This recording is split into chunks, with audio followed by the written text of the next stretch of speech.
I'd like to associate myself with the remarks of my friend, Mr. Massey from Kentucky.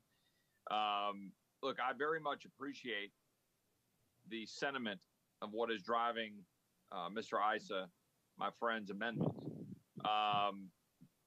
People in Texas are absolutely beside themselves that we have wide open borders, that we had the press secretary to the President of the United States just the other day acknowledge that, yeah, we're going to have a big executive order mandating that the American people have to run around showing their vaccine status in order to do X, Y, or Z.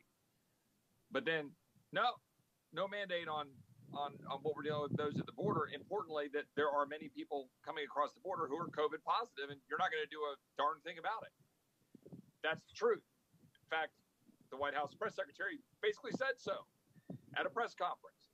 The American people literally are beside themselves. So I actually understand very much the sentiment behind what my friend from California, Mr. Ice, is trying to do with this amendment. I disagree with the amendment and won't support it. And here's why. I do not believe that we should be admitting these individuals to the United States. We should not. This is what Title 42 in our health codes does. This is what the President of the United States prior, President Trump, did, which was use Title 42 combined with a return to Mexico policy, which, by the way, a federal judge just ordered this administration to go back to enforcing. If you combine those two things, we could have sanity at our border. We could stop having wide open borders where fentanyl is coming into our nation and destroying our youth and killing Americans. We could stop having people coming into our state of Texas and our nation who are COVID positive and having NGOs fill a hotel,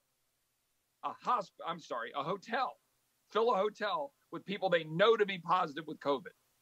These are all things happening at the border. When I was at the border just last week in Laredo, when I was visiting with ranchers in Uvalde, when I was visiting with ranchers in Roma, and their fences are getting cut, and they're finding dead bodies of immigrants all over South Texas.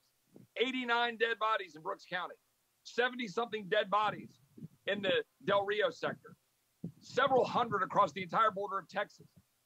Had one rancher who found a skull that had been picked apart of a migrant, a dead mom of twins, she's pregnant with twins, dead in South Texas, while my Democrat colleagues do nothing about it.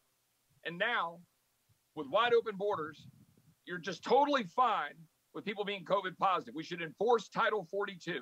We should secure the border of the United States. We should stop playing games with $107 billion bills, the money that we don't have. We should stop having the President of the United States issuing unconstitutional, unlawful mandates that I have no intention of following. We'll tell every Texan I know not to follow. And with all due respect, we shouldn't offer an amendment here that is basically saying, oh, yeah, go ahead and admit them and then force us to then provide vaccines to immigrants.